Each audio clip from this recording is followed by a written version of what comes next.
tarde, gente. Vamos começar hoje o capítulo 9 sobre magnetismo. Nós estamos chegando aí no final do curso. Vão ser só mais 4 aulas sobre magnetismo. Esse é um capítulo onde a gente vai ver, apesar de ser também uma aplicação, né, de física da matéria condensada, a gente vai ver bastante conteúdo formal ainda nesse capítulo. E depois dessas 4 aulas vão ter só mais 2 aulas, que são uma sobre supercondutividade e outra sobre nanotecnologia, que essas sim, possivelmente, vão ser só apresentações PowerPoint, vão ser um pouco mais qualitativas, tá? Então a parte mais pesada da matéria acaba nessas 4 aulas de magnetismo. A gente está chegando aí até o final do curso. Ok? Bom, o magnetismo como eu falei, né, a gente vai falar sobre 3 grandes aplicações da física da matéria condensada. Uma é materiais semicondutores, que a gente falou já nas últimas 2 aulas, magnetismo e supercondutividade. Então, você tem diversas aplicações importantes do magnetismo e dos dispositivos magnéticos no cotidiano, né? Eu posso citar 2 importantes: os dispositivos de gravação magnética, por exemplo, né? Discos rígidos de computadores, e ímãs permanentes também, que são muito importantes, tá? E tem diversos fenômenos magnéticos que a gente vai estudar aí nesse capítulo, tá? Principalmente 3 deles, 3 diferentes manifestações do magnetismo, né? Que são o diamagnetismo, o paramagnetismo e o ferromagnetismo, tá? Na aula de hoje a gente vai ver o diamagnetismo, na aula que vem o paramagnetismo, e nas outras 2 aulas, últimas 2 aulas, a gente vai ver um pouco de ferromagnetismo, ok? Então vamos começar essa discussão falando sobre o efeito de um campo magnético no átomo, tá? Então o efeito de um campo magnético na newtoniana atômica, que a partir disso a gente vai generalizar e tentar entender o que acontece no caso de um sólido, ok? Então essa é a seção 9.1, que é a newtoniana atômica no campo magnético.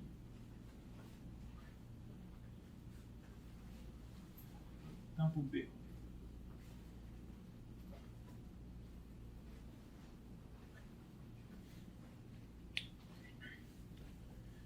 Bom, vamos ver então quais as modificações que o efeito de um campo magnético causa na newtoniana, e eu vou ver modificações tanto na energia cinética como na interação do campo com o spin, tá bom? Então, vamos supor que eu tenho uma hamiltoniana não perturbada do átomo, tá? E no estado fundamental, esse átomo está no estado fundamental psi0 com uma certa energia psi0, tá? E agora eu vou tentar estudar qual é a modificação causada pelo campo magnético. Eu vou chamar de ΔH, né? Sendo que quando eu aplico o campo magnético, então esse ΔH ser devido ao campo B. E depois, então, a gente vai, a partir daí, ver como é que a gente pode tratar em teoria de perturbação esses efeitos do campo magnético, tá? Bom, vamos olhar primeiro o termo de energia cinética. Então, a energia cinética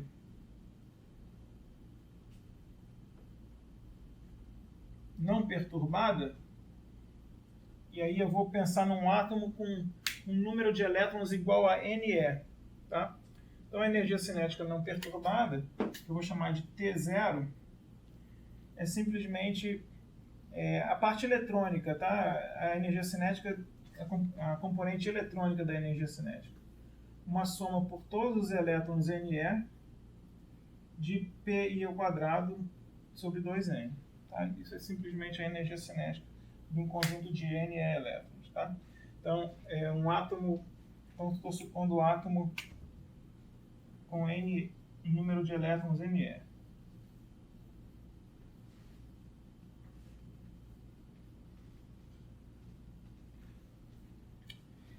quando eu adiciono agora um campo magnético, né, B, e eu vou descrever a atuação desse campo magnético através de um potencial vetor A,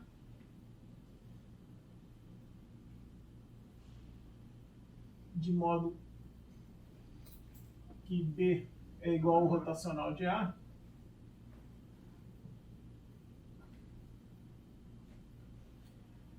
esse campo vai, como eu falei, causar mudanças nessa newtoniana. Interessantemente, né, mesmo já no termo de energia cinética, o potencial vetor, então, vai causar variações. Né? Então, A é o potencial vetor.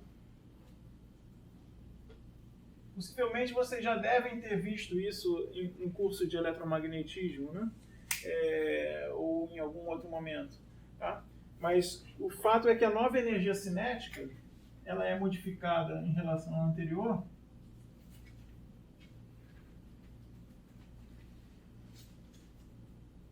da seguinte maneira: em vez de ter P ao quadrado, PI ao quadrado, eu tenho PI mais E vezes o potencial vetor A ao quadrado. A minha energia cinética. Eu não vou demonstrar esse resultado. Como eu falei, vocês possivelmente já viram isso, mas quem quiser relembrar isso, ou pode olhar algum livro de eletromagnetismo, ou se quiser usar alguma das nossas referências, isso está no apêndice G do Kittel. Tá? De maneira breve, né, essa modificação no momento, ela é que faz com que para essa newtoniana dê origem à força de Lorentz como a gente conhece. Tá? Então, depois vocês podem ver em mais detalhe a derivação desse resultado, se vocês quiserem. Mas vamos partir disso. Né? De maneira mais geral, a gente P menos Q vezes A. Como eu já estou tratando de elétrons com carga menos E, aí fica P menos E A. Tá? Ok. Então, aí, a partir daí, a gente vai obter vários termos dessa newtoniana envolvendo a interação do átomo com o campo magnético. Tá? Mas, antes disso, eu vou ter que escolher um calibre, um gauge. Tá? E, por conveniência, eu vou escolher o chamado calibre de Coulomb, o gauge de Coulomb. Alguém lembra?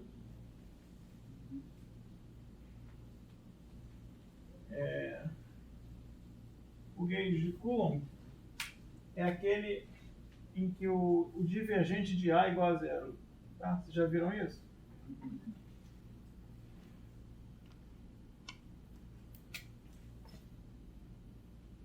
É o gauge mais conveniente para a gente nesse problema. E, dado o gauge de Coulomb, eu posso imediatamente escrever o campo magnético, na verdade, o potencial vetor como função do campo magnético. Nesse gauge fica sendo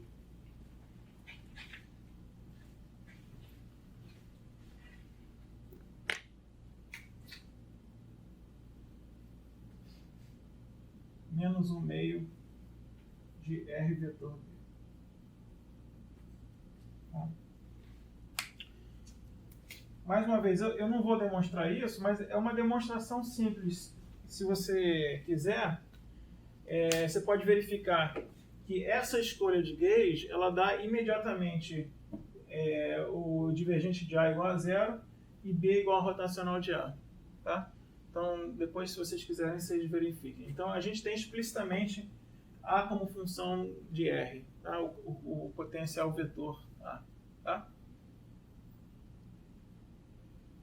Então, eu deixo aqui para vocês verificarem.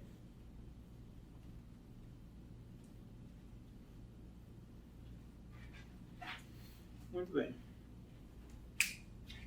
Bom, agora eu vou, sem perda nenhuma de generalidade, dizer que o meu campo magnético está na direção Z. Ou, em outras palavras, escolher a direção Z como sendo aquela do campo magnético. Tá? Então, escolhendo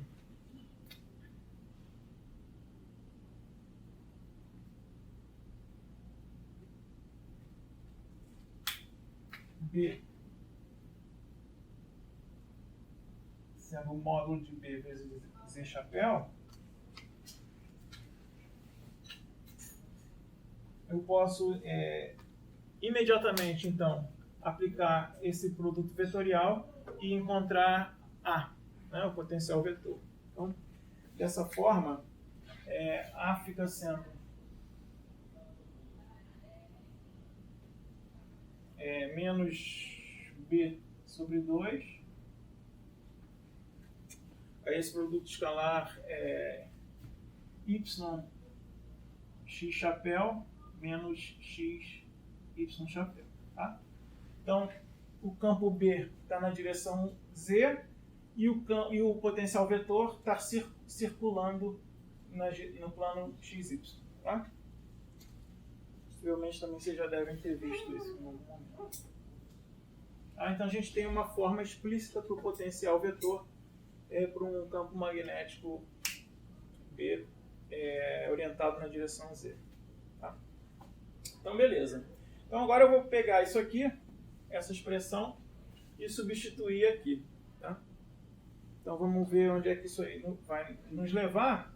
Aqui eu tenho um somatório, né, para todos os elétrons do mesmo termo, P mais EA, PI mais EA. Né? Para não ficar carregando esse índice I para todo lugar, eu vou primeiro trabalhar com o que está aqui dentro desses parênteses e depois eu volto a colocar ele no somatório. Tá ok? Então, eu quero calcular P mais E ao quadrado.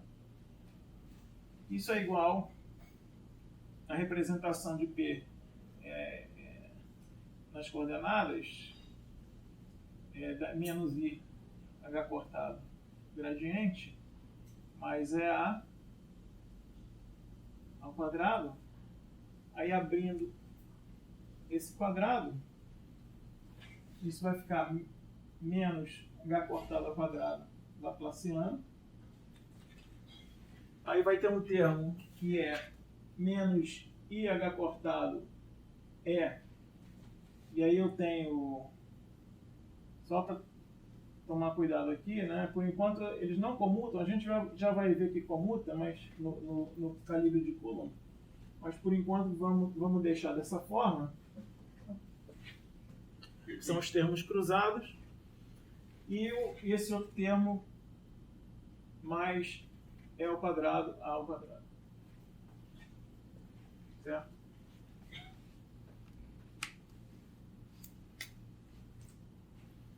Bom, isso aqui, então, como eu falei, né? Esses termos cruzados, no calibre de Coulomb, eles vão comutar. Por quê?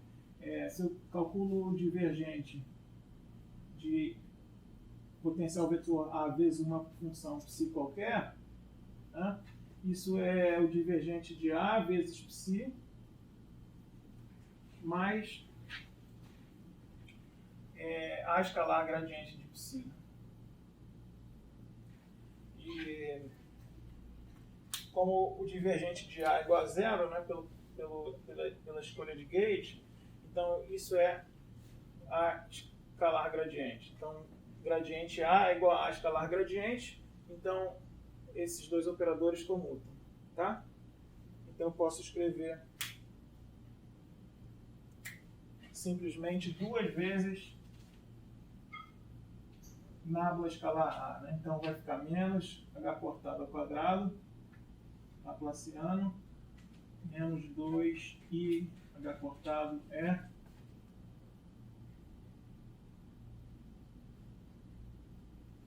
Isso não é o divergente de A, tá? Isso aí é um operador que eu vou atuar numa certa função.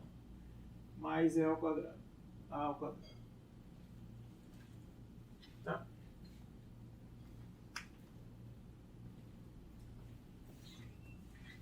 Isso aqui é AX DDX mais AY DDY, tá? Beleza. Então agora vamos substituir, como eu falei, tudo bem até aqui, gente? Tudo tranquilo? Eu vou substituir essa forma explícita para o potencial vetor aqui, tá? Então isso vai ficar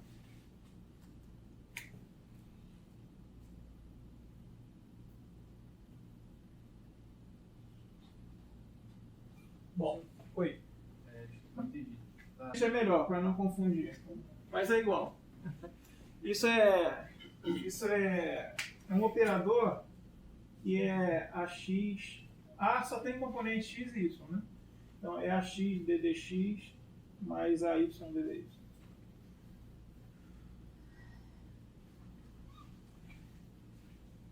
Análogo.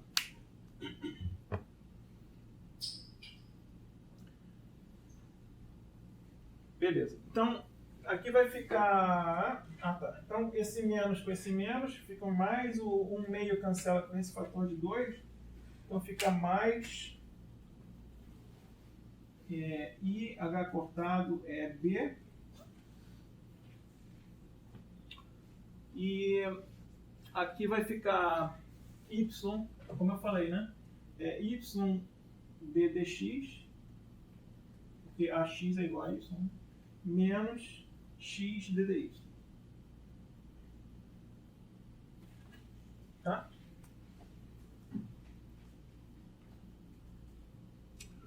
E o outro termo vai ficar E ao quadrado, A ao quadrado. Tá? Então vai ficar mais E ao quadrado, B ao quadrado sobre 4. E ali simplesmente x ao quadrado mais y ao quadrado. Ok?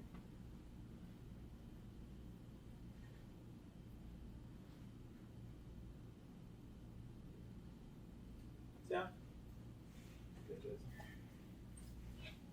Bom, agora vamos lembrar do operador momento angular. Né? Então, lembra, L é igual a R vetor P. E isso aqui está com toda a cara de LZ, a componente Z do operador momento angular. Né? Por quê? Se vocês pegarem a componente Z do operador momento angular, LZ, é exatamente menos IH cortado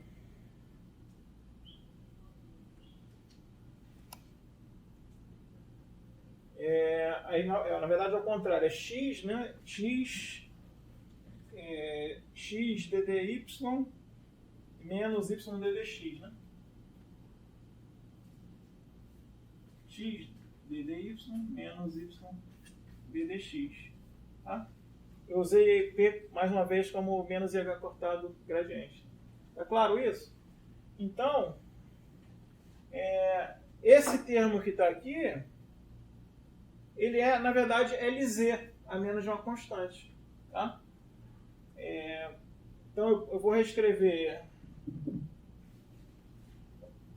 voltando aqui, né, para P mais A ao quadrado.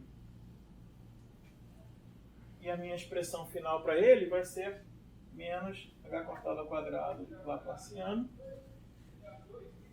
Agora, o livro Washcraft usa uma notação que eu vou adotar também, que ele vai usar momento angular já em unidades de H cortado. Tá? Então, ele usa uma definição de L onde não tem o H cortado aqui. Tá? Então, por isso eu vou manter esse H cortado aqui, e o I vai embora e fica simplesmente EB mais EBLZ. Tá? E acho que é isso que fica lá. Então, isso aqui, só toma cuidado com isso. Então, ele usa tanto o momento angular orbital como o momento angular de spin como operadores adimensionais, tá? Já em unidade de H cortado.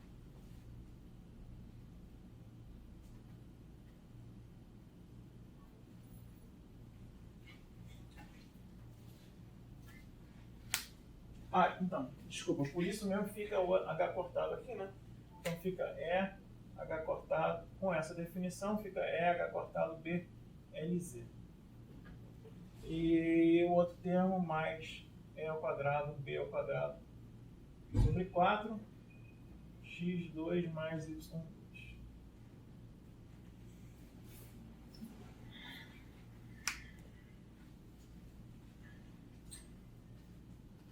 Beleza. Agora eu vou pegar isso aí e jogar de volta nesse somatório, tá? E então tudo aquilo ali vai ganhar o índice I, tá? E o resultado final então que eu tenho para a energia cinética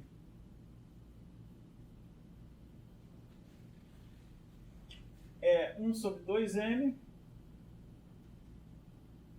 soma em I de 1 até o número de elétrons que eu tenho. E aí vários termos. Menos H cortado Laplaciano associado à coordenada do elétron I mais H cortado B LZI mais E ao quadrado B ao quadrado sobre 4 XI ao quadrado mais YI ao quadrado.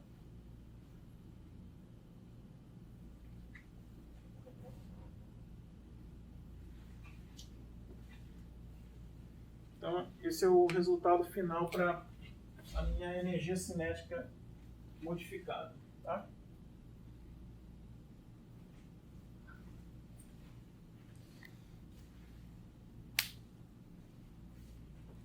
Tá claro aí, gente? Então, repara que o primeiro termo é o quê? Se eu esquecendo o resto, o que é o primeiro termo? É o T0. Seria a minha energia cinética na ausência de campo magnético, certo? Então, esse termo aqui, né, é T0. E o que resta, os outros dois termos, eles são, então, ΔT. São a modificação na energia cinética. Então, esses outros dois termos vão ser o meu ΔT. Tá? Vão dar origem ao meu ΔT. Então, ΔT vai ser a soma de dois termos. Bom, olha esse primeiro termo aqui. Esse primeiro termo, BLZ. Tá? Só apareceu o LZ aqui, de fato, porque eu escolhi meu campo magnético na direção Z. Tá? Uma coisa está diretamente ligada à outra. Então, eu posso generalizar isso, em vez de escrever BLZ, eu posso escrever B escalar L, concorda? O momento angular de cada elétron. E eu estou somando por todos os elétrons aqui. Então vai me dar um operador momento angular total. Tá? Então o primeiro termo vai ficar 1 sobre 2m. Eu vou escrever assim, ó, uma soma em I de um momento angular, Li de cada elétron, escalar B. Tá? 1 sobre 2m, né? E é 1 sobre 2m o momento angular total escalar B. Escalar B. Ah, desculpa, esqueci do EH cortado, né? Tem EH cortado aqui.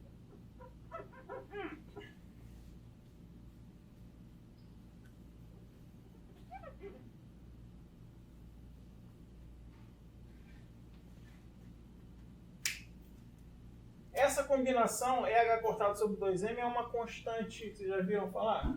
Já em algum momento? Magnetron de Bohr? Oi. Desculpa, o que aconteceu com aquele E ao quadrado, B ao quadrado sobre 4?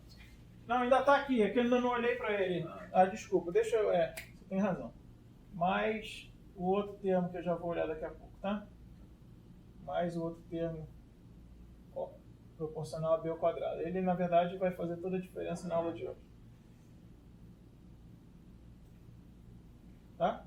Mas eu queria só chamar a atenção para esse termo primeiro. Tá? Isso aqui é o chamado μ0. É uma constante, né? Chamada μB, desculpa. μB é o magnetron de Bohr. Né?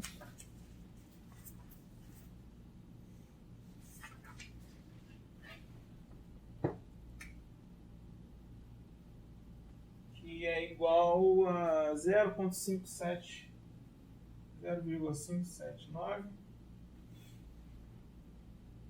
vezes 10 a menos 8 eletron-volts por Gauss. Isso dá a escala dos momentos magnéticos na escala atômica, é o magnetron de Bohr. Tá? Então, magnetização por átomo, por exemplo, vai ser medida em magnetrons de Bohr. Tá? Então, é uma combinação de constantes fundamentais.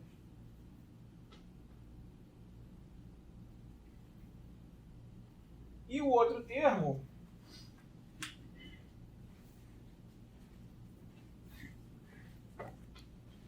continua lá. Então, o resultado final desse exercício, a variação na energia cinética devido à aplicação do campo magnético é escrita dessa forma simples, que é μB L escalar B, onde L é o momento angular total do sistema de NE elétrons. Eu esqueci de falar disso, né? Então, esse aqui é o momento angular total, é a soma em I de LI.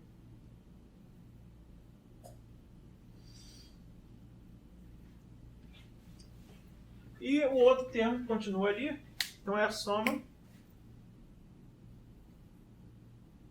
por todos os N elétrons de E ao quadrado. Vou botar constantes para fora, fica E ao quadrado, B ao quadrado sobre 4.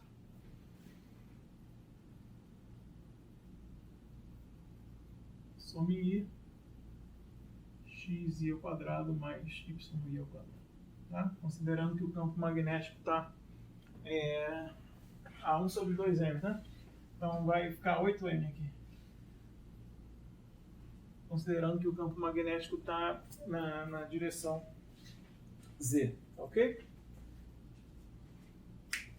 Beleza, então essa é a variação da energia cinética. Agora o campo magnético também vai produzir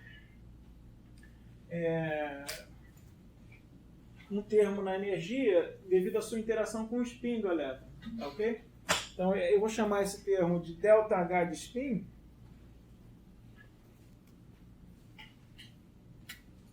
Então, interação do B com os spins eletrônicos, né? Então vai causar um ΔH de spin.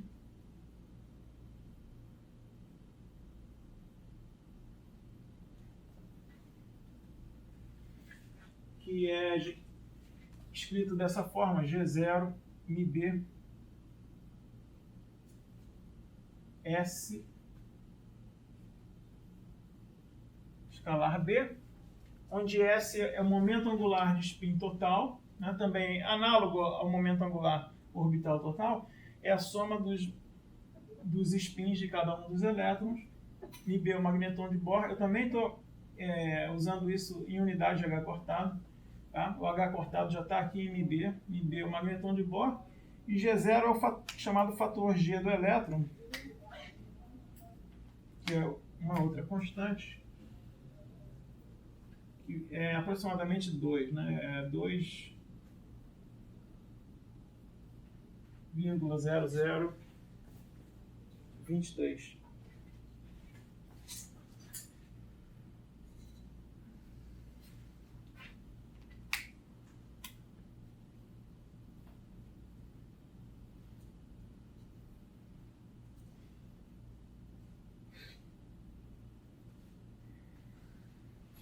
Tá? E S é o spin total. Isso é na mesma. Ok. Então, concluindo isso, o resultado final desse exercício é esse aqui, né? ΔH, que é a minha perturbação na newtoniana devido ao campo. Eu vou combinar esses dois termos aqui, ó. Vai ficar μB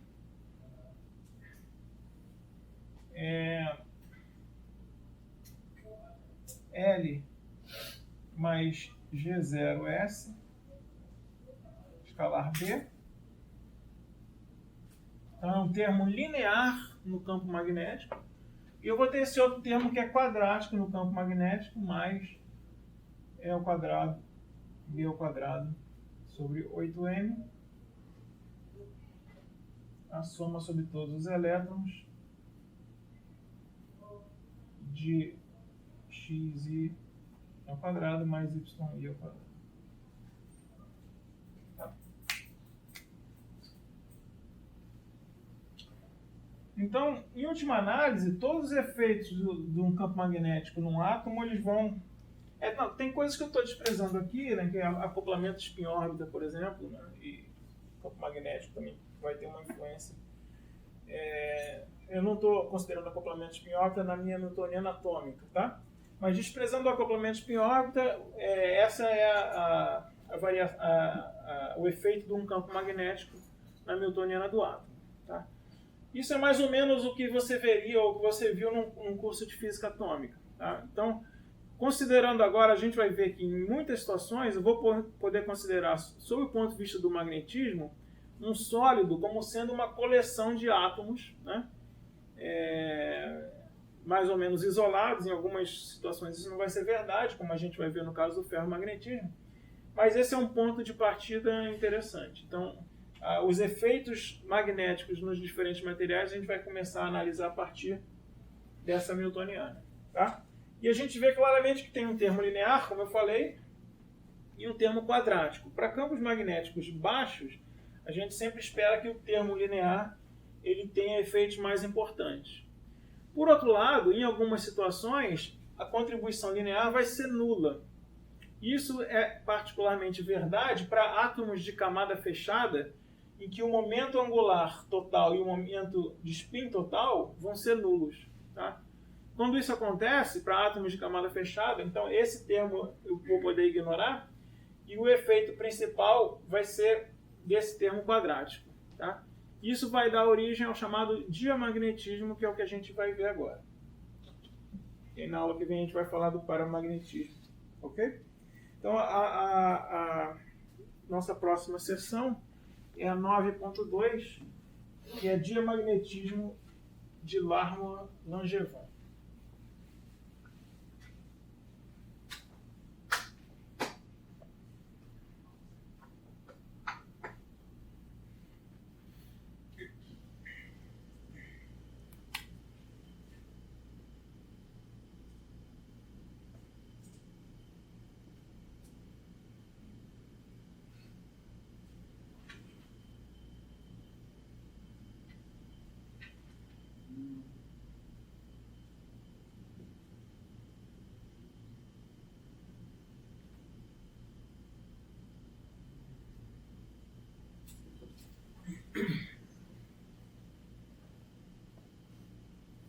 Beleza. Então é nessa situação que eu estou considerando átomos de camada fechada. E voltando, né? Então eu tenho uma newtoniana não perturbada com um estado fundamental psi0 e a energia do estado fundamental é zero. E agora a perturbação que eu estou considerando vai ser exclusivamente esse termo quadrático aqui, que eu vou repetir aqui. Tá?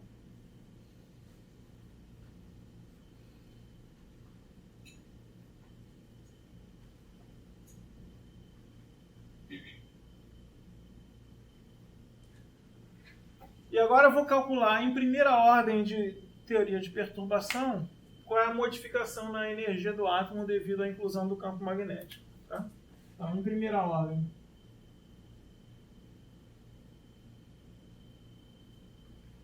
de teoria de perturbação,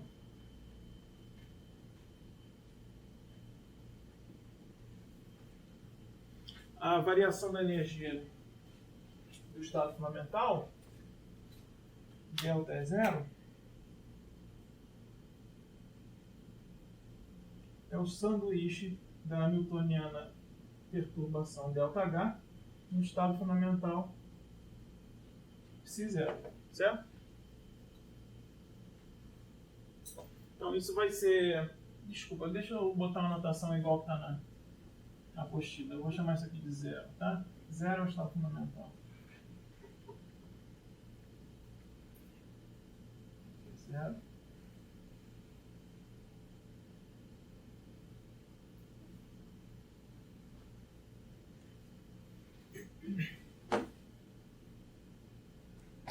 Então isso é igual a E ao quadrado, B ao quadrado, sobre 8M.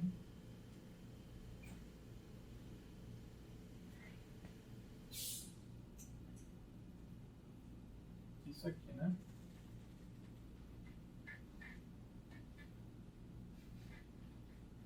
Tá? Beleza. Lembrando, esse x ao quadrado mais y ao quadrado, ele chegou aqui porque, mais uma vez, que eu escolhi meu campo magnético na direção z. Para um átomo de camada fechada, eu posso generalizar isso mais uma vez, né? A partir do valor esperado de r ao quadrado, em vez de x ao quadrado mais y ao quadrado. Né? Porque a gente sabe que o valor esperado para um átomo esfericamente simétrico, né?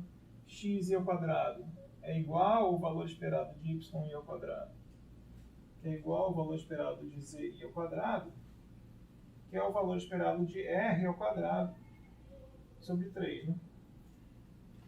Certo? Então isso aqui vai ser 2/3 do valor esperado de r ao quadrado. Tá claro?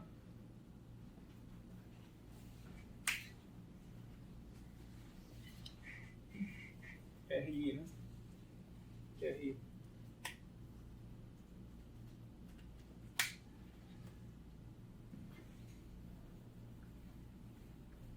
Então a gente chega num resultado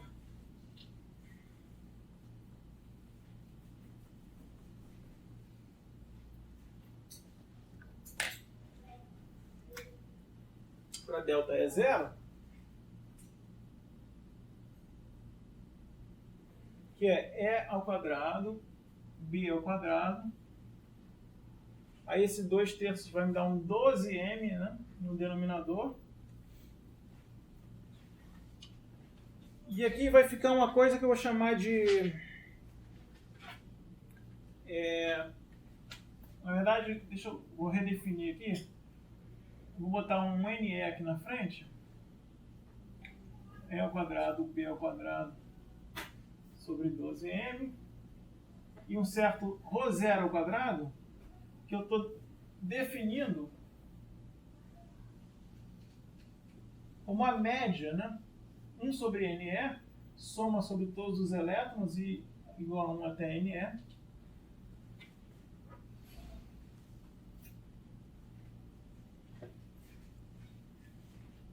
E a média do R ao quadrado para todos os elétrons, tá?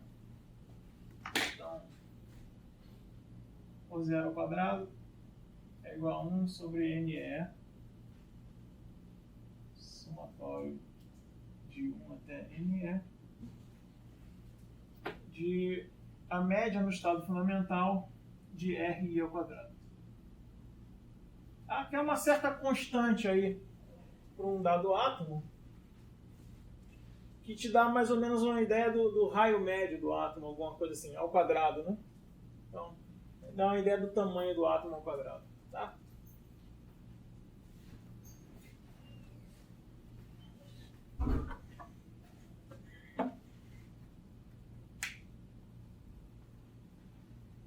Posso chamar isso de raio médio quadrático.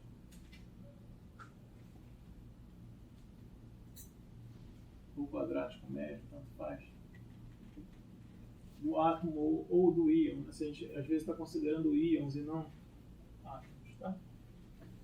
Mas, enfim, não importa. A menos dessas constantes, essa é a variação, então, na energia de um átomo colocado no campo magnético. E vai com B ao quadrado e tem uma escala aqui que é mais ou menos o raio médio ao quadrado dele. Tá? Beleza. Agora, variações de energia não são tão simples de medir, são mais fáceis a gente medir derivadas da energia com relação ao campo. Tá? Então eu vou introduzir aqui duas grandezas que a gente vai estar a todo momento olhando nesse nosso estudo do magnetismo em sólidos, que são a magnetização e a suscetibilidade magnética. Tá?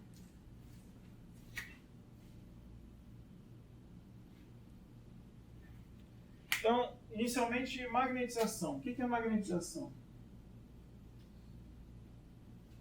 Magnetização é o momento magnético por unidade de volume do sólido, né? De maneira simples é isso. Mas como é que a gente relaciona a magnetização com a energia? Bom, vamos pensar num átomo aqui com certo momento magnético, μ, e sob a ação de um campo magnético B, a gente aprendeu lá atrás, né, que a energia potencial de interação desse átomo, desse momento magnético com o campo é menos μB, né? Menos μ escalar B. Tá? A interação do dipolo com o campo eu estou chamando de U. Tá? Se eu quiser então calcular uma energia total dessa interação, vai ser a soma de todos os átomos I, cuidado, agora a minha soma I não é pelos elétrons, agora pelos N átomos I, considerando uma coleção de N átomos, né? E o I. Tá? Então, que é menos soma em I, de 1 até N, μI, momento magnético de cada átomo, escalar B.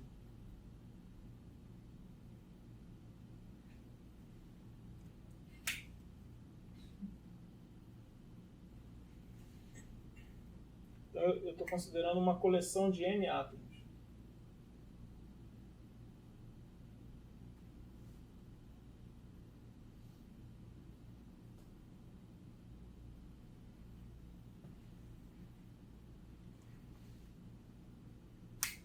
Bom, esses momentos magnéticos podem estar, enfim, orientados em direções diferentes, então, em geral, a gente vai estar preocupado com valores médios, né? Então, a energia média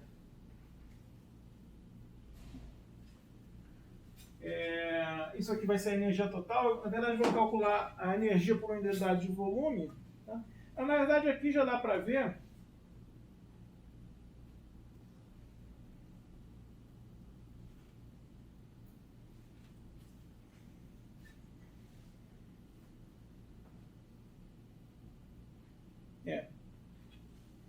Então, se eu tomo uma derivada disso em relação a B, dessa energia total em relação a B, já dá para ver daqui.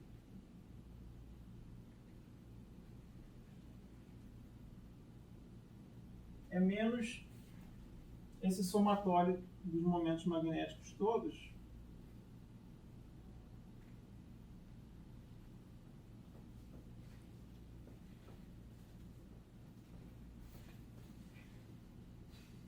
E isso aqui eu defino como o volume vezes a magnetização. Né? Então, se eu tomo 1 sobre o volume dessa derivada, então é 1 sobre V disso aqui. Tá? Isso é o que eu chamo, por definição, a magnetização. Momento magnético total por unidade de volume. Tá? Então, eu acabo de mostrar que essa definição, momento magnético total por unidade de volume, pode ser escrita também como, na verdade, menos, né? Menos aqui, como menos uma derivada da energia com relação ao campo B, certo? Então, uma maneira de você calcular a magnetização é calculando como a energia varia com o campo e tomando a derivada em relação ao campo. Tá claro isso?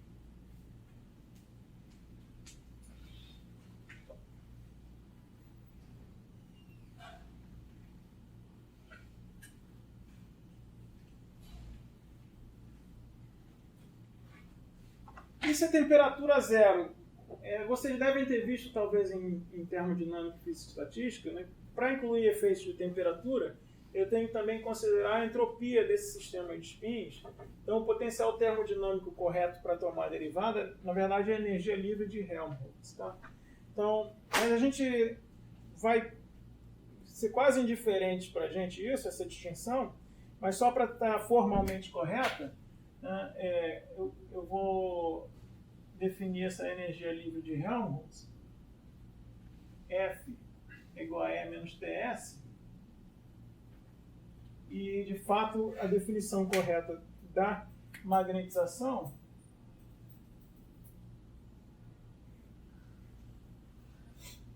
é menos 1 sobre V dF dH. Tá? Repara que agora eu tirei o sinal de vetor da magnetização, eu vou trabalhar com a magnetização como uma quantidade escalar. Tá? Na maioria das vezes vai ser óbvio a direção da magnetização, que vai ser contrária ou na direção do campo ou contrária a ele. Sempre que não for ambíguo, eu vou deixar a magnetização como uma quantidade escalar. Ou, se vocês quiserem, pensem nesse como sendo o módulo da magnetização. Tá? E a gente tem essa definição aí.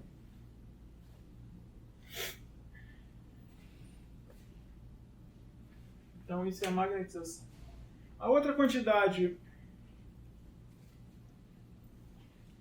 relevante para a gente vai ser a chamada suscetibilidade magnética.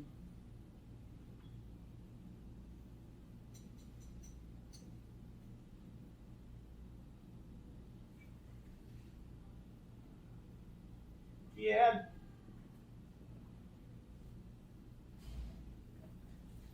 simbolizada pela letra grega aqui, que é μ0, essa é a definição no sistema internacional, tá? μ0 aí é a derivada da magnetização com relação a B. Então é a derivada segunda, é menos μ0, a derivada segunda da energia livre de Helmholtz em relação a B. Então essa é outra quantidade que é medida experimentalmente. Então vai ser importante para a gente calcular aqui, tá? Sobre V, tá? μ0 sobre V.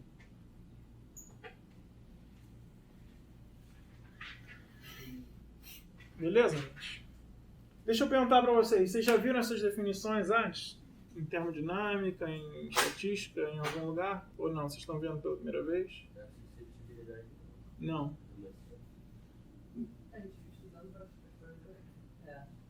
Ah, tarde demais.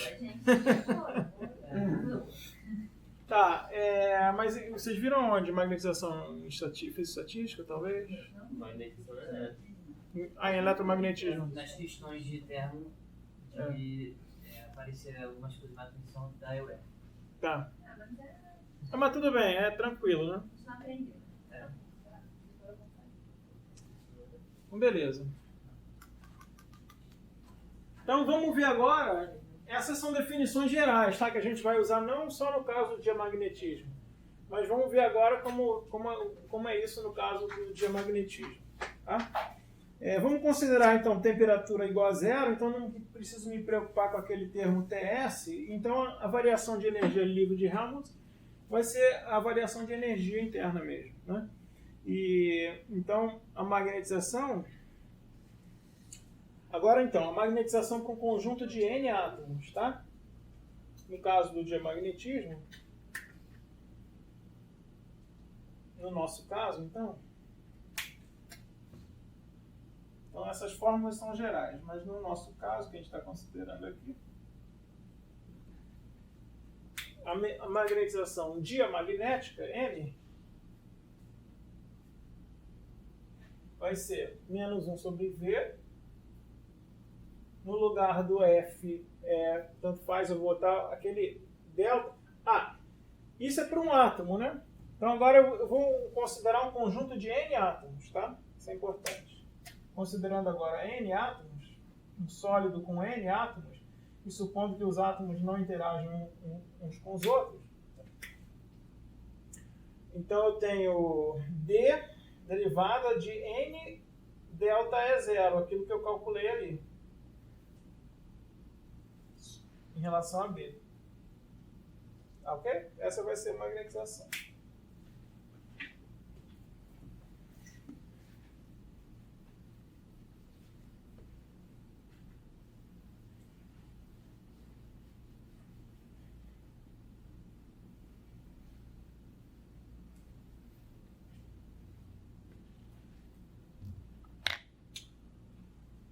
E essa, então, é só derivar, esse B ao quadrado vai ficar 2B, aí juntar as constantes todas ali, então a minha suscetibilidade diamagnética, vamos lá, vai ser, tem 1 sobre V, né? Esse 1 sobre V com esse N dá a densidade Nzinho, tá? Então vai ser menos Nzinho, aí aquelas constantes todas, Ne é o número de elétrons de cada átomo, né? Supondo todos os átomos iguais para simplificar também, B ao quadrado sobre 12M, desculpa, B, né? Sobre 6. Tirei a derivada, né? 6M, ρ0 ao quadrado. Vou botar o B aqui fora. B. Tá? Essa é a expressão para magnetização. Onde Nzinho é a densidade, número de átomos por unidade de volume. Densidade atômica, tá?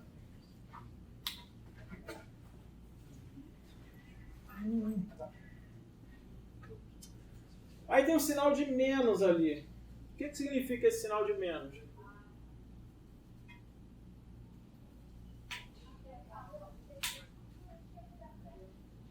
Significa que a magnetização é contrária ao campo, na direção oposta ao campo. Essa é a assinatura experimental, digamos assim, do diamagnetismo. Tá? Esse sinal de menos significa magnetização oposta ao campo.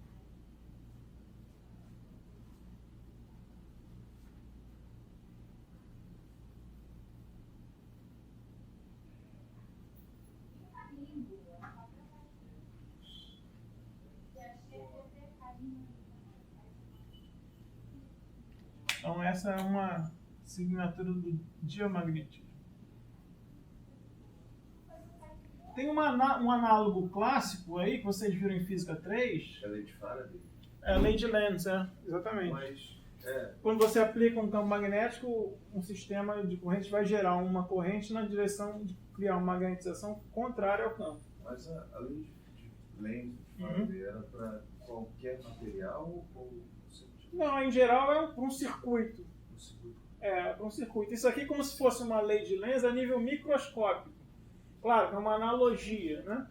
Mas a analogia é que você tem um átomo de camada fechada. Quando você aplica um campo magnético ali, como se surgissem correntes ali, um momento angular orbital, conservar o fluxo na direção para criar uma magnetização contrária ao campo. Mas por que só para diamagnético? Não, isso sempre vai existir, mas o termo que a gente manteve é esse termo quadrático em B, tá? O que acontece é que aqueles outros termos que a gente jogou fora, eles vão acabar sendo mais importantes quando o átomo não tiver camada fechada. Mas sempre vai ter uma contribuição diamagnética aqui. O que a gente chama de diamagnetismo é esse efeito, entendeu? Mas que vai ser o efeito dominante em alguns sistemas, em sistemas com átomos de camada fechada. Tá? Para átomos de camada aberta, com momento de spin total e angular total diferente de zero, aquele outro termo que a gente considerou, que é L mais S escalar B, vai ser mais significativo, mais importante. Então, o diamagnetismo é, em geral, um efeito mais fraco do que os outros. Tá? Qual é a ordem experimental disso? O campo aplicado é muito fraco? A ordem das suscetibilidades, né? Não sei de cabeça, não. Mas isso você pode depois ver, né, na internet.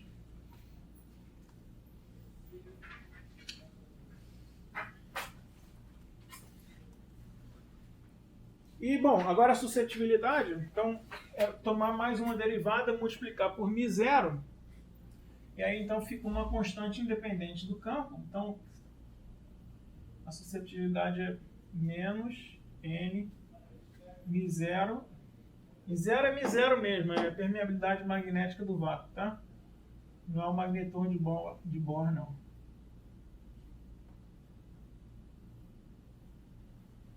Tá? Então essa é outra assinatura do diamagnetismo. É a suscetibilidade negativa e independente do campo. Bom.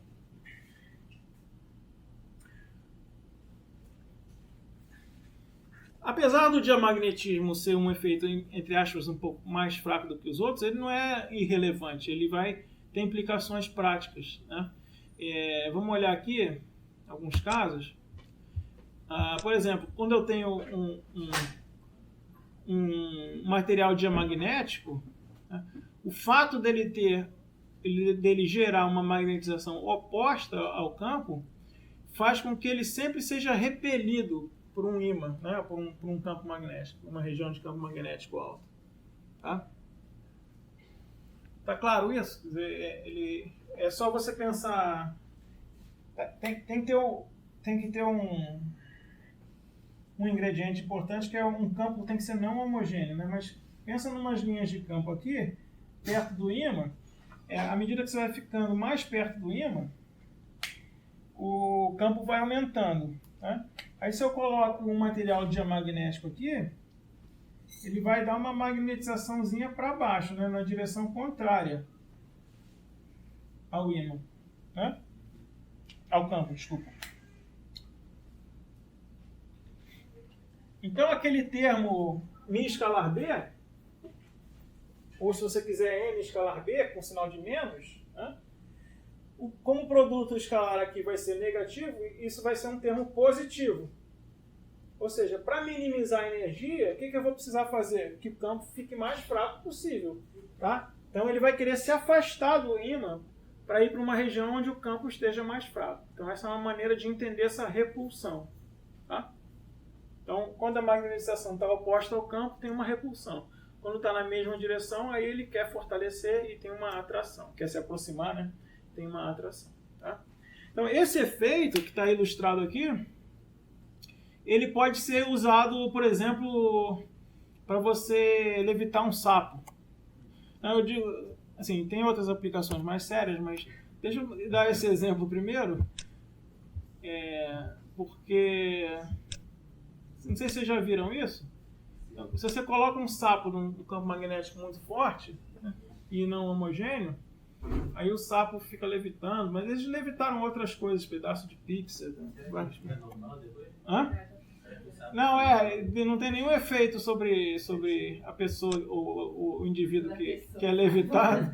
Esse ganhou o Ig Nobel, é isso? Exatamente. Então, esse efeito deu o prêmio Ig Nobel no ano 2000 para o André Geim, né? E o André Geim, não sei se vocês sabem, foi a única pessoa que ganhou o prêmio Nobel e o prêmio Ig Nobel, né? Não sei se foi eu que falei para vocês isso. Ele ganhou o prêmio Nobel 10 anos depois.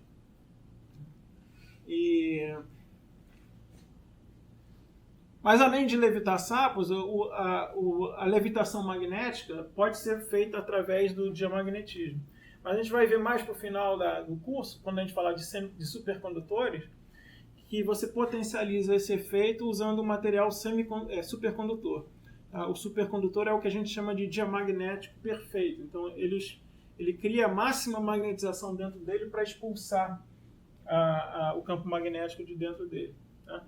Mas é uma maneira de você entender a levitação supercondutora é análoga à levitação diamagnética. Tá?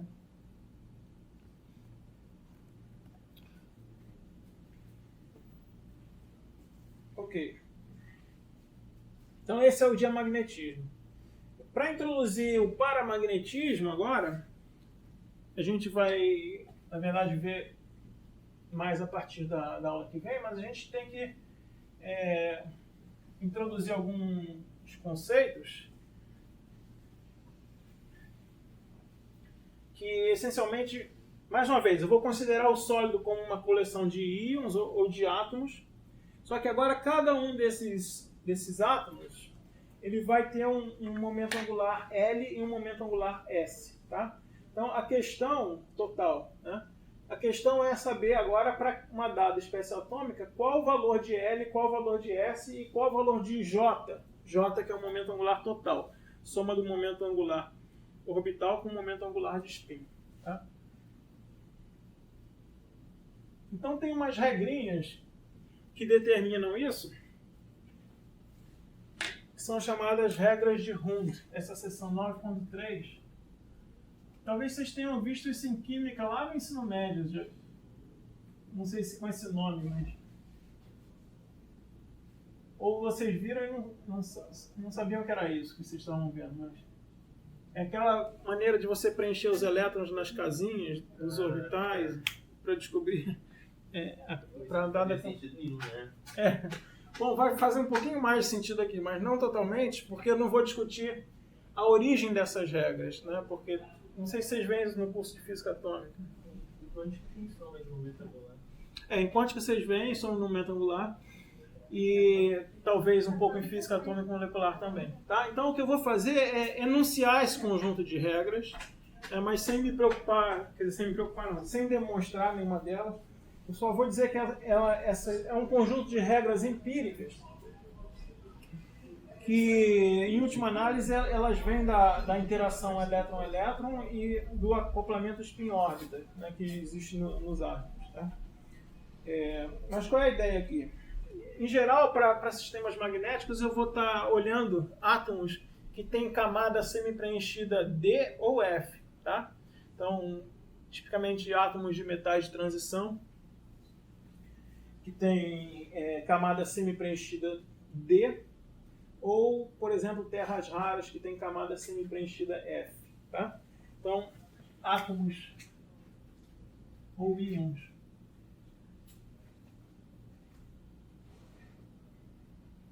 com camada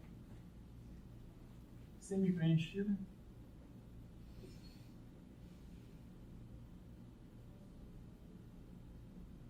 de momento angular D ou F, né? L igual a 2 ou L igual a 3. Tá? Então, primeiro vamos enumerar quais são os estados possíveis de um elétron. Tá?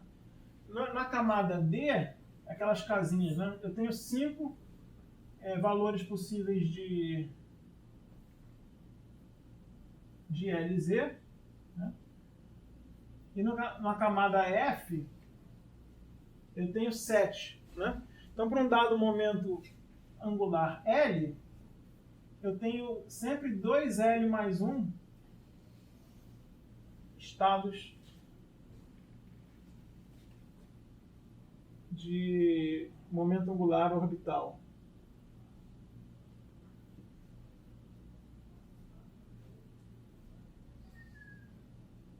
Agora, considerando as duas orientações de spin, né, então aqui eu posso, cada casinha dessa, ocupar com um spin, ou spin para cima ou spin para baixo, né, eu vou ter um total de 2 vezes 2L mais 1, considerando o spin, né?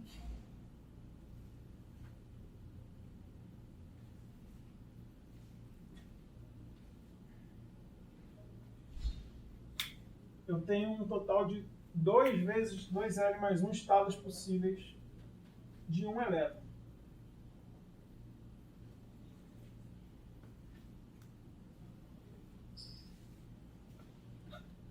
Dois vezes 2L mais 1 estados de um elétron.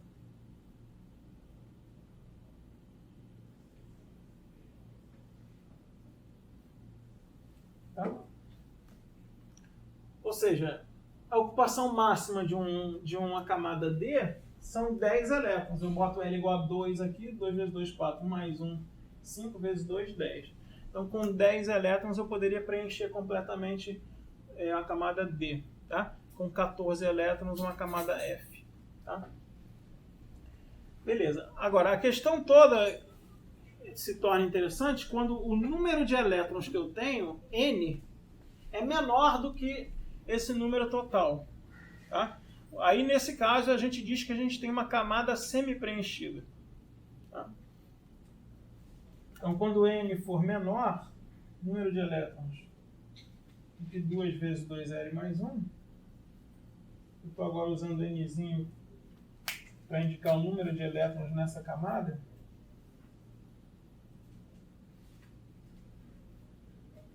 Aí eu tenho um monte de opções possíveis. Então, toda a questão é como é que eu ocupo esses estados de um elétron de maneira a minimizar a energia total do sistema. Então, isso é uma coisa complicada de se calcular e de se obter de uma maneira geral. Então, ao longo dos anos, lá atrás, foram surgindo regras empíricas para determinar de que maneira a gente ocupava esse conjunto de 2 vezes 2L mais 1 estados com um número N menor que isso de elétrons. Tá? E as regras que a gente vai enunciar aqui são as regras de Hund.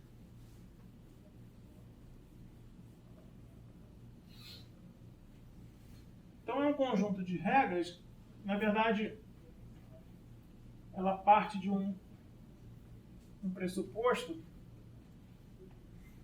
que é o acoplamento de Russell-Saunders, não sei se vocês já ouviram falar.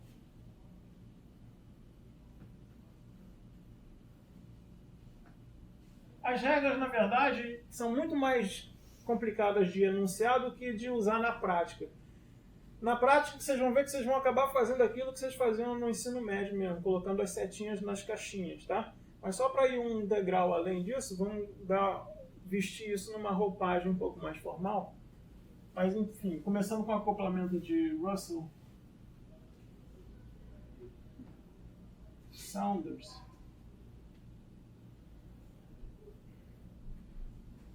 O acoplamento LS, que nos leva ao seguinte resultado. Tá? Então, eu tenho um momento angular orbital de spin e eu tenho J, que é a soma dos dois, momento angular total. J, momento angular total, vai sempre ser um bom número quântico para o hamiltoniano atômico. Tá? Agora, L e S, não necessariamente. Tá? Só quando a interação spin-órbita puder ser desprezada. A interação spin-órbita tem um termo L escalar S. Tá? Mas para átomos leves, né, para, sei lá, Z menor da ordem de 30, isso vai poder ser feito, desprezar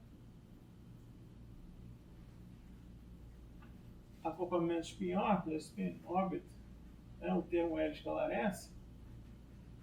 E quando isso acontece, essas três quantidades são bons números quânticos. Então eu vou poder trabalhar com os números quânticos L, LZ, S, SZ, J e JZ. Tá? Os operadores, desculpa. Os operadores L2, então vamos lá. Operadores e seus números quânticos.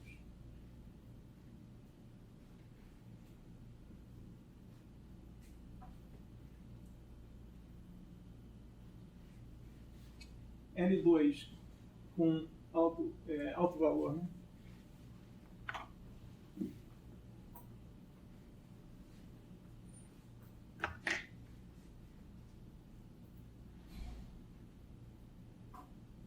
L vezes L mais 1. Pelo operador LZ, o alto valor LZ.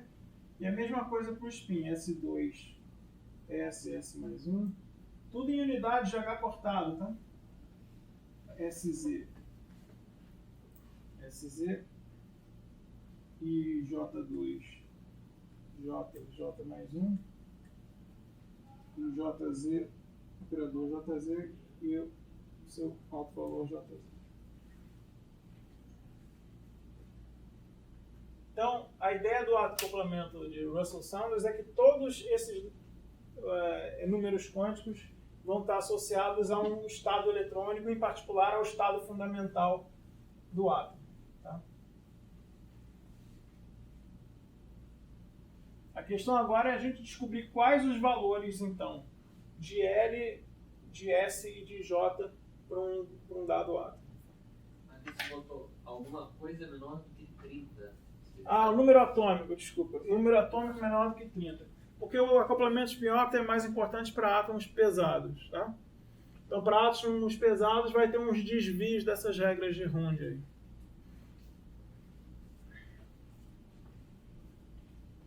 Então, vamos lá agora a primeira regra de Hund, que é que o spin é máximo, né? O momento angular de spin é máximo. Spin total S é máximo.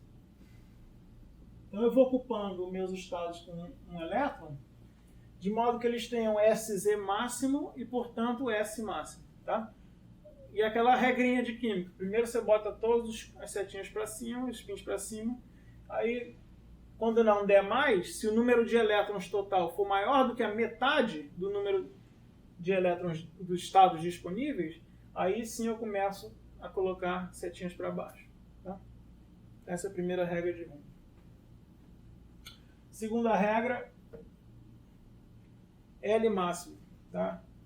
Respeitando primeiro a primeira regra, né? Primeiro eu boto S máximo, e aí L máximo. Ou seja, por um certo nível D, por exemplo, né? Então, aqui eu tenho LZ, né? É igual a mais 2, mais 1, 0, menos 1, menos 2. São os componentes Z do momento angular para um orbital D. Então, eu começo a colocar sempre spin para cima e eu satisfaço a condição de L máximo colocando primeiro, inicialmente, para momento angular LZ máximo. Então, eu começo de mais 2, mais 1 e assim por diante.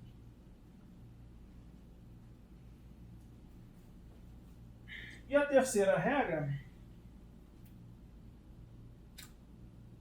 que é o item 4 aqui,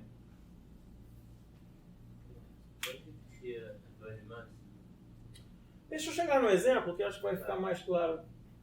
Como eu falei, é mais fácil olhar pelos exemplos do que enunciar essas regras. Bom, essas duas regras determinam os valores de S e de L. Mas aí eu ainda tenho que determinar o valor de J. Vocês devem ter visto em Mecânica Quântica 2, quando eu tenho a adição de dois momentos angulares, o momento angular resultante ele vai poder variar desde L, módulo de L menos S até até L mais S. Vocês já viram isso? Tá. Então, a questão é, qual desses dois eu tomo? Porque eu vou ter vários valores possíveis do número quântico J que vão desde módulo de L menos S, então vamos lá, J máximo, né?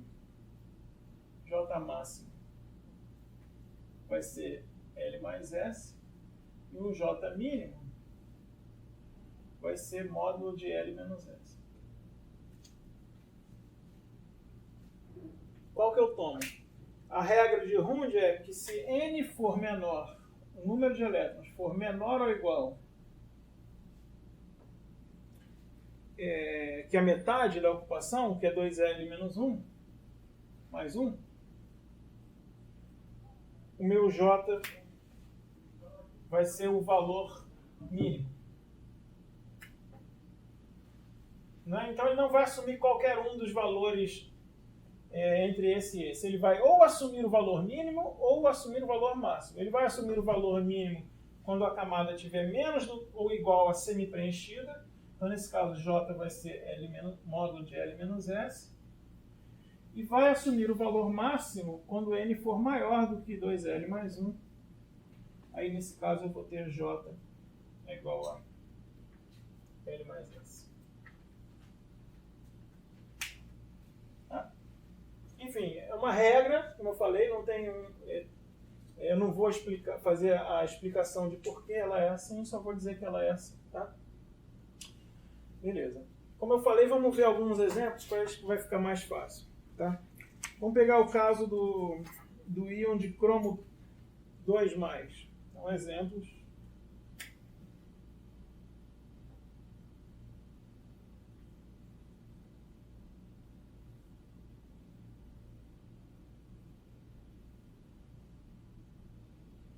É o átomo de cromo com 2 elétrons a menos, o íon positivo de cromo 2+, e ele tem a camada preenchida na 3D, a última camada semi-preenchida é 3D4, tá? Então eu tenho 4 elétrons na camada D. Então, 4 elétrons eu desenho os meus estados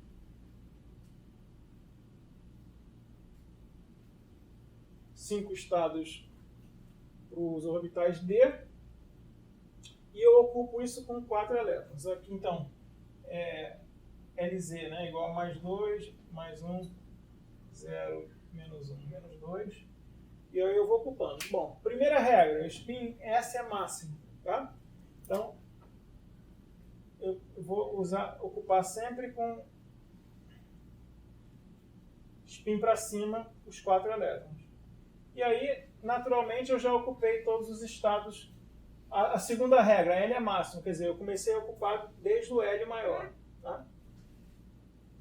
Lembra, a primeira regra e depois a segunda. Né? Se eu tivesse que privilegiar L máximo, eu já colocaria inicialmente 2 elétrons com maior momento angular orbital, mais 2 aqui. Tá? Mas não, primeiro eu satisfaço o valor máximo de spin, coloco todo mundo com spin para cima, e aí depois é que eu satisfaço a condição L máxima. Tá? Bom, então, aí como é que a gente acha o valor de L e o valor de S? Então, o valor de S, spin 1 meio, então é 1 meio mais 1 meio mais 1 meio mais 1 meio, que dá 2. Então, eu tenho S igual a 2. É o valor máximo de SZ. E o valor de L, eu vou somando aqui. Mais 2, mais 1 dá mais 3, mais 0, 3, menos 1, 2 também. Tá? Então aqui eu tenho S igual a 2 e L igual a 2. E o valor de J, bom, aí eu tenho que ver se é menos do que semi-preenchida, menos do que semi-preenchida. Então J é igual a módulo de L menos S, que é 0. Então J é igual a 0. Então, o íon de cromo 2+, tem S igual a 2, L igual a 2, J igual a 2. Esses 3 números quânticos que aí vão entrar aqui para a gente achar os altos valores.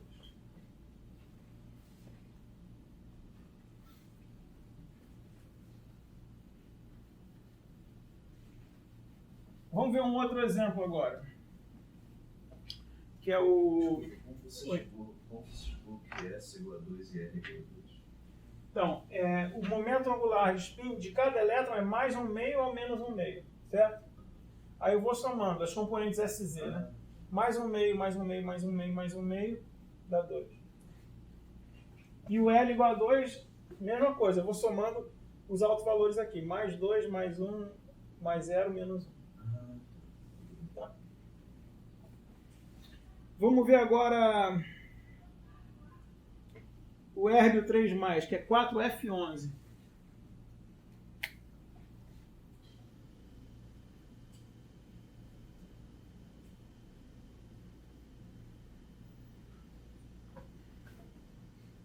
Já é um terra rara, né? Camada semi-preenchida F, com 11 elétrons na última camada. Tá? Então, o F são 7 estados possíveis de momento angular.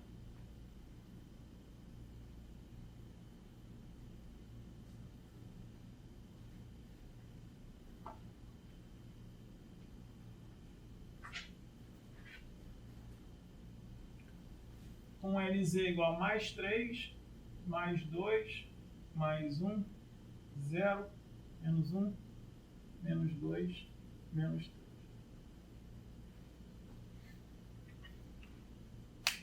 E eu tenho que ocupar isso com 11 elétrons, tá? Então vamos lá. Inicialmente todo com spin para cima, começando do maior L. Só que aí só deu 7 aqui, né? Então eu ainda tenho 4 que eu tenho que ocupar com spin para baixo, mas começo do maior L também. Então, para baixo, para baixo, para baixo, para baixo. Então, tem um total de 11 elétrons aí, certo?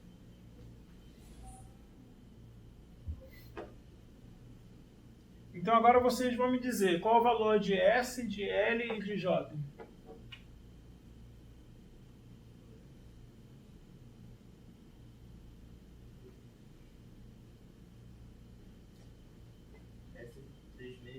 S é 3 meios. Todos esses 4 estão emparelhados, vão cancelar, só sobrou esses 3 para cima. Então S é 3 meios. E o L?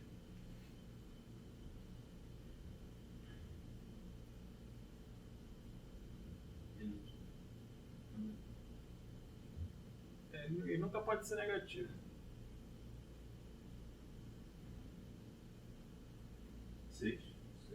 6.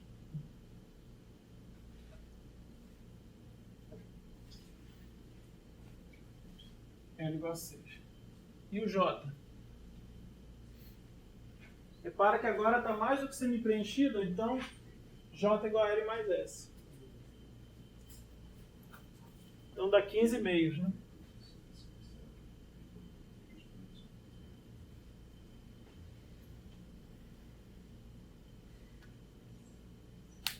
Tá? Bom, tem uma notação chamada notação espectroscópica ou termo. Vocês já viram isso em física atômica? É como uma notação simplificada para você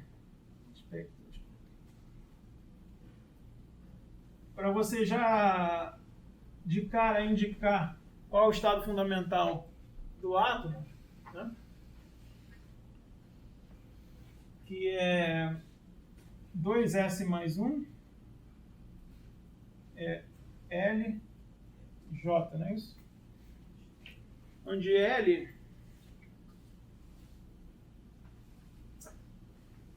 na verdade não é o valor de L, então eu vou botar X aqui, é uma letra, né? Então X vai ser S, P, D, F, etc. Quando L for igual a 0, 1, 2, 3. Notação usual, né?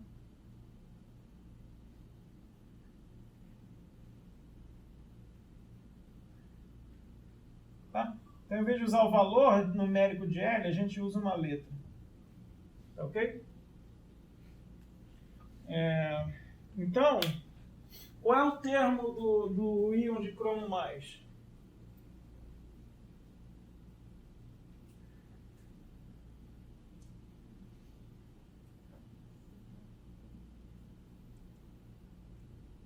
X, vou fazer esse primeiro para vocês. X, L igual a 2. Então, a letra X vai ser D, né? Quanto vale 2S mais 1? S igual a 2. 5. E o J, 0. Tá? Então, essa coisa aqui é o termo do íon de cromo 2. E no caso do érbio mais 3.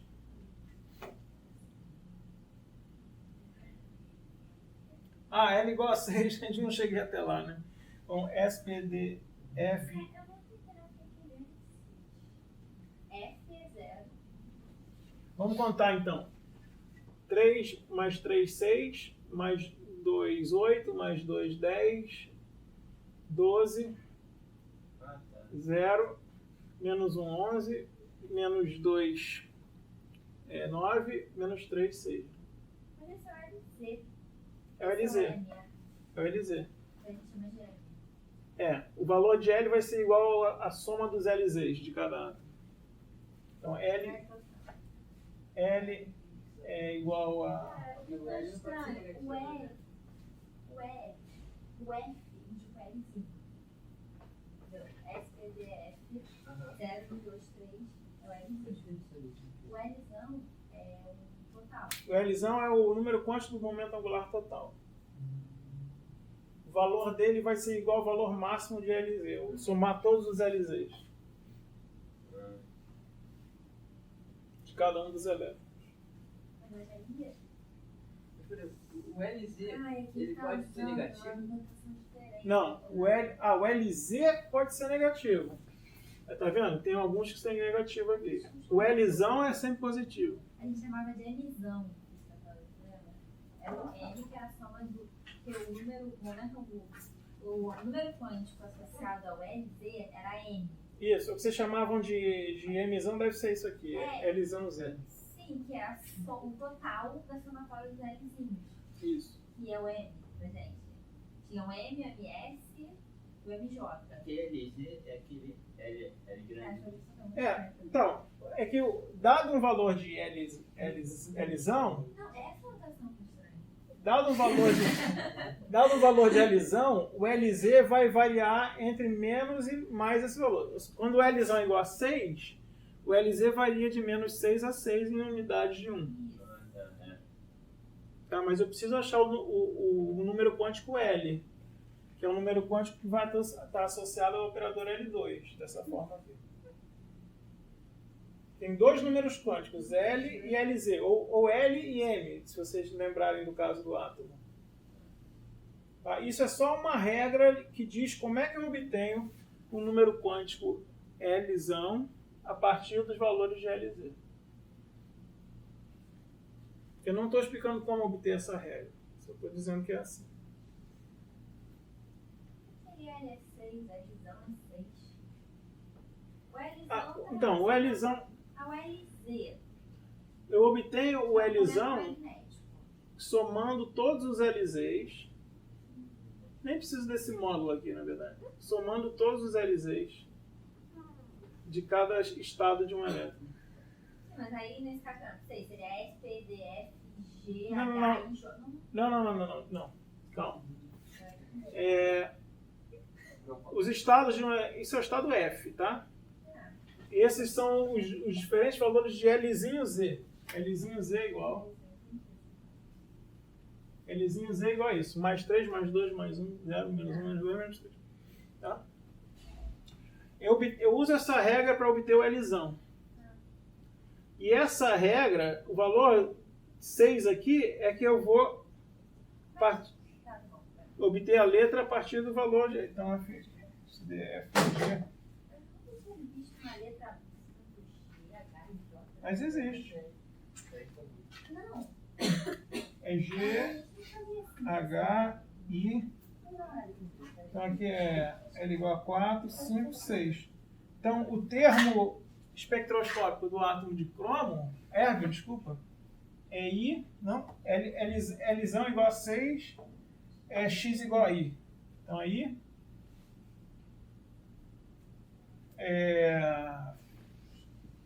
2S mais 1 é 4, né? E J 15,5. Você está dizendo que vocês nunca viram letras G, H, I? Mas tem, assim... Não, é porque eu tô dizendo que a gente aprendeu essas regras para quem fez pesquisa molecular. Só que, pelo que eu me lembro, era um pouco diferente a notação, por isso que eu me confundi. Tá. Assim, Eu posso dar uma olhada depois. Esse é o branco. Esse é o acoplamento de Russell Saunders. Tem para átomos mais pesados, tem outro tipo de acoplamento que é o chamado JJ. Não sei se vocês chegaram a ver isso. Então, talvez seja essa a confusão. Não, o JJ é então, olha só, deixa eu só mostrar essa tabela, que é onde está lá no livro do Ashcroft, que ele já fez isso para todos os casos possíveis, né? Para a camada D e para a camada F, considerando todos os valores possíveis de N, onde N é um número de elétrons, de 1 até 10 e de 1 até 14, no caso F, e essas regrinhas que eu mostrei para vocês, tá?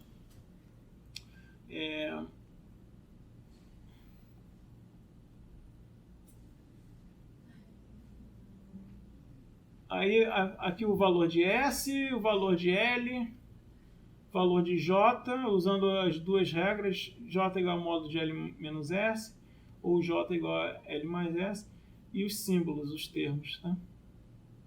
Então repara que tem aqui, ó, F, tem H, tem I.